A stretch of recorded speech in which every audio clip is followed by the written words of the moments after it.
yeah. What a beauty day for some bass fishing. I'm on a really small lake here in Dallas. As you guys can see right here, the wind's not exactly blowing from a long distance and there's white caps all over this lake. Today's not exactly the best day on paper to go fishing, but there's always ways to get out of the wind right there. Look at that, doesn't that just look beautiful? We have sustained like 25-mile-per-hour winds today, gusting to 30, but there's some creek arms we can hide in, and we are going to do a little bit of an MTB challenge today. This month's box had a lot of great flipping baits, a lot of great springtime bass fishing baits. I'm gonna get out of the damn wind so you guys can actually hear me, and we're gonna get started. All right, a little bit better over here. What a difference a little spit of land makes. I mean, look at the wind just ripping across that point. Most of the main lake areas I did want to fish are going to be completely blown out today. Not that it's not too windy for the fish to be in there, it's just turning the water to chocolate milk. But here's what we got going on in the mystery tackle box for this month, and this is what I'm going to try to catch a bass on every single bait today. There's more than 4 baits, I don't know why I counted to 4. I cheated, I have already opened it. Swim bait. Might be the most difficult because of the watercolor. Ketchco crankbait, which is called the Runt. On the back you can see it says, he may be small, but he sure is feisty. It's just a wake bait. Might be able to catch fish on today, but here's the bread and butter for the day, the bread and butter for spring bass fishing. Ketchco flipping jig, 3/8 ounce. That's a done deal. Ketchco saw craw, beautiful little craw bait, nice color. It's gonna be dark, fish will be able to see this. It's Texas craw color. Never used this yet, but that looks like a dynamite craw full with a lot of action. Here we have some Smart Baits Brute. It just looks like a little creature bait right there. I'll be able to knock that one off as well. Strike King Rage Tail, you guys already know. This is the Rage Lizard springtime. Then you got some pegs if you want to Texas rig any of these 3 baits. Here you have some brush bands, as you can see on the back. It shows you how to use them, and all it does is it splits the brush guard, reduces snags, increases hookups, all of that good stuff. As I have now drifted into the bushes, that's what we got to try to catch bass on today. I think I'm just going to start with the jig and then put like the little craw trailer on. I can honestly probably use the jig and have all those soft plastics be trailers, and then that's an easy way to knock them out. I'm on Lake Arlington today here in Dallas, and what I'm about to show you guys, this is what this lake is kind of famous for, to my knowledge. I know a lot of people live in the area. It's not their favorite lake in the world because look at this. It's actually kind of sad.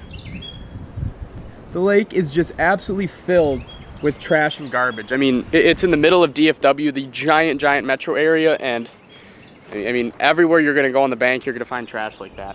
It's honestly pretty sad, but there is a lot of bass in here and some big ones too, so I'm gonna put those Ketchco and MTB baits to work. Hopefully get a big one for you guys. Ooh, this craw looks juicy. Nice action in those claws, I can already tell. We're gonna split those apart to give the craw more action. Rip it down a little bit so it works better as a trailer. Look at that, it's even color coordinated. How about that? All right, and away we go. Want to send a huge thank you to Mr. Tacklebox for not only sponsoring this video, but being a longtime supporter of my channel and myself. If you guys have been living under a rock and not tried Mr. Tacklebox yet, I would love for you guys to try it and use my promo code, which is just my name, Chris, C-H-R-I-S. That way you get $10 off your first box. I will leave all the information for that in the description down below. The water's still up a little bit, so I'm hoping they're gonna be up in these bushes. I fished this lake once last year with Perrick, and we did pretty good. Caught a couple 5-6 pounders just doing this, like going down the bank, flipping the bushes, typical springtime stuff. It's really windy today, but along with that wind is a really warm air. It's gonna get to 80 degrees today and sunny. I don't think it's been 80 degrees here in a very long time, so hopefully these fish react very well to that warm weather and get up shallow, ready to eat. Pretty sure I just missed my first bite there. I'm getting a really strong hint of diaper. I'm not sure if that's the right word for it, but it doesn't smell good back here. I think a lot of this garbage is fresh from the floods and it is now rotting.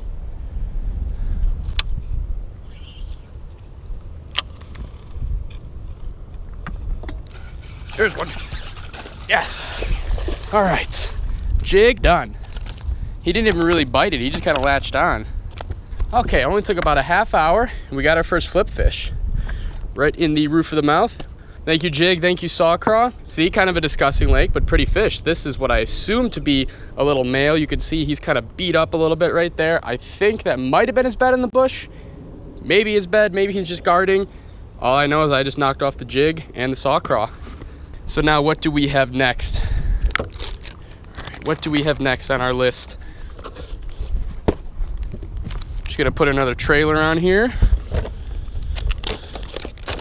Let's try these smart baits. little creature bait right here. Because I know the Strike King's gonna, oh, this is gonna catch him for sure. It's a perfect size trailer too. All right, 2 down. I'm actually gonna add this too because I realized I really should have added this to the jig. It is part of the slam, so I definitely gotta add that. All right, we're improved a little bit. We got our brush guide on there. We got our Smart Baits Brute. I'm not gonna say it again because it is going to get very repetitive, but it like really shocks me how much garbage there is here. Like all just everywhere. Looks like it's just been here for years. And it's not like I don't want you guys get the wrong impression. This is not like a Dallas thing. This is only this lake. Now, if you notice, I caught that fish right pretty much at the base of this bush, and that's where they're gonna be making their beds, right at the bases of the bush, right where all the hard roots are. That's where they're gonna be laying their eggs. So they're not so much gonna be like right here on the edges. During the spawn, they're gonna be right, oh, hit the bush there. That was a great example. They're gonna be right there. Not quite there, but you guys get the idea. Closer, right to the heart of the bush. That's where you wanna be this time of year. Oh, look at this, guys. There's a giant gar.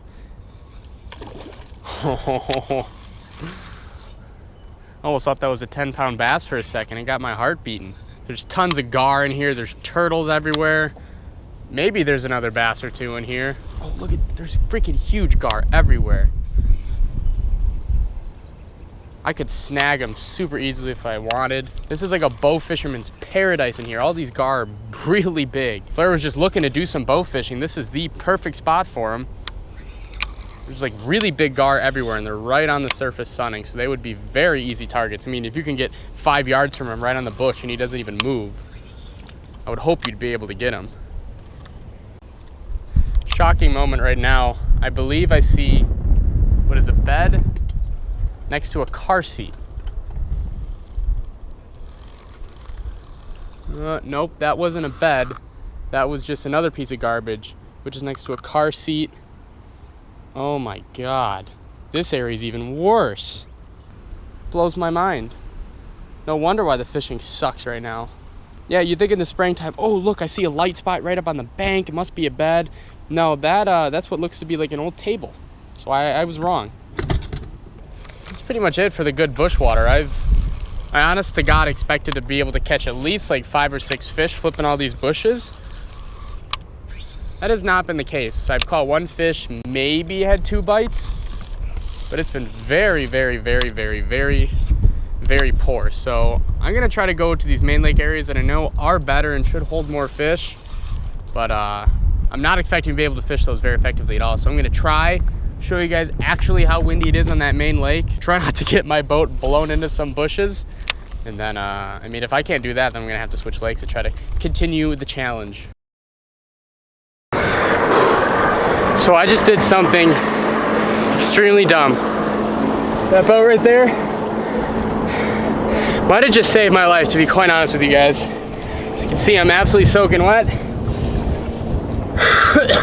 What happened was, I was gonna switch lakes. I tied up to the dock over there and I went back to my car. This is like, honestly, got been the worst 10-15 minutes of my entire life. Got back to my car, somebody slashed my tire. My one tire is like complete, like rimmed to the ground, like really bad. Never had that happen before in my entire life. Wow, I'm so dizzy right now. So I'm spending like 5 minutes at the car trying to get that like figured out. I think a goddamn ambulance is coming out to get me. That's fucking sweet. So I realized my tire's slashed.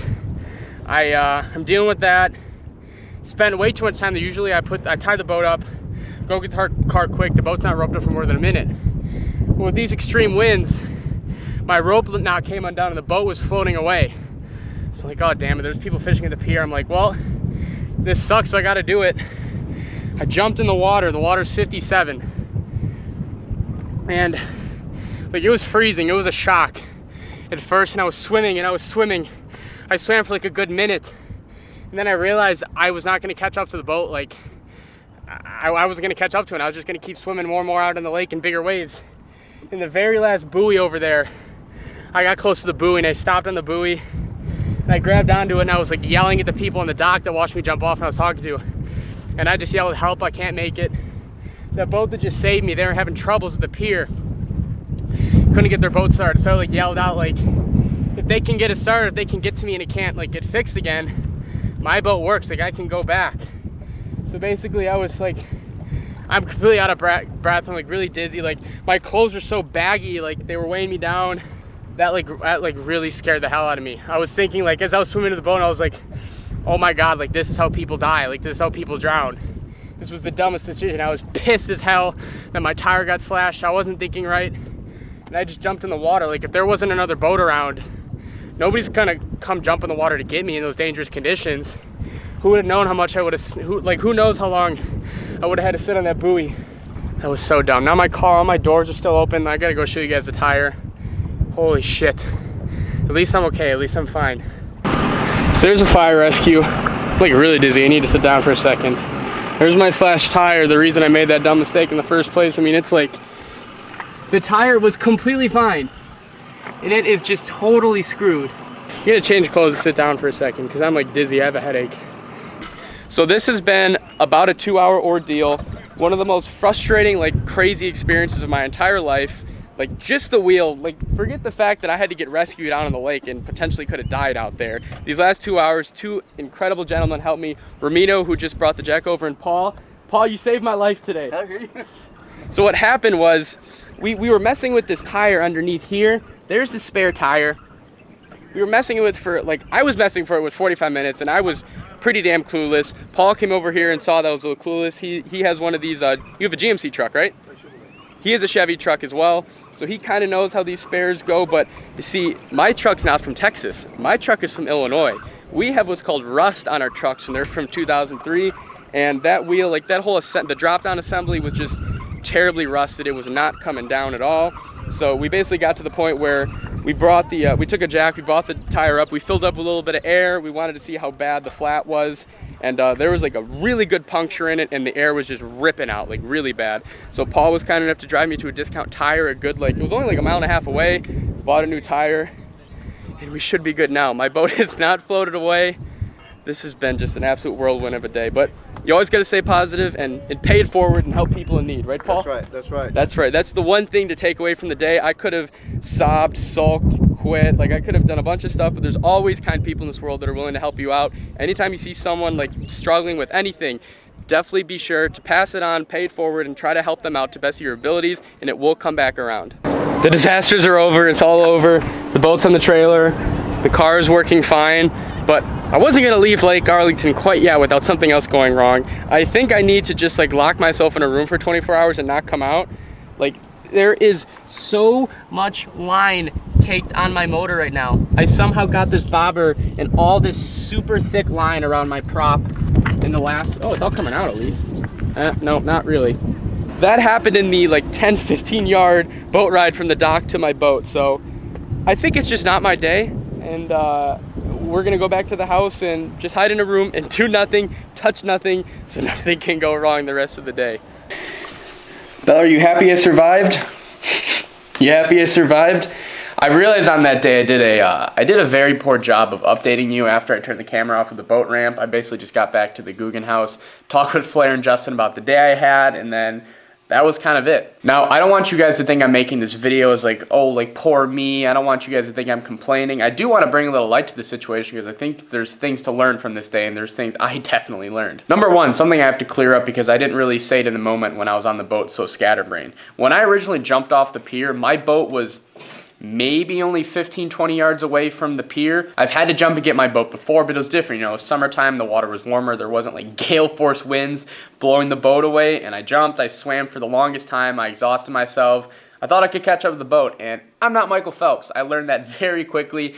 It's not that I felt invincible, but you know, I'm on the water so much for so many years of my life, and I've never really had anything bad happen to me. You never really think that it can happen to you. And I was sitting on that buoy bobbing around, like seeing triple everything, like freezing cold. I was like, wow, this is me right now. I made a really, really dumb mistake, and this can't happen to me. This can't happen to anyone, especially when you're not using common sense. So that's all I want to relay to you guys from that. Just use common sense. It's boating, it's fishing. Bad things can happen at any moment.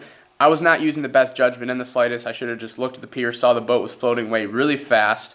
I literally just got to the pier, like immediately, like threw my valuables out, put them on the pier and jumped. I didn't even think, because in my head I was like, oh, well, you know what? The longer I wait, the more the boat's going to float away. It's like, yeah, well, if you also jump in and can't get to it, then what's going to happen, idiot? I was really lucky and blessed. I had so many people there willing to help me. And then the car situation as well. Like those two gentlemen helped me so much. I was so grateful for the help I received that day. It really just showed me again the beauty of people, that there's always people out there waiting to help. And if you ever see someone in need, you know, just pay it forward, help in any way you possibly can, because it will come around. I was so incredibly blessed to have the help of so many people that day. It was definitely a dangerous situation. My life could have been in danger. Like I could have passed out in that water if given enough time.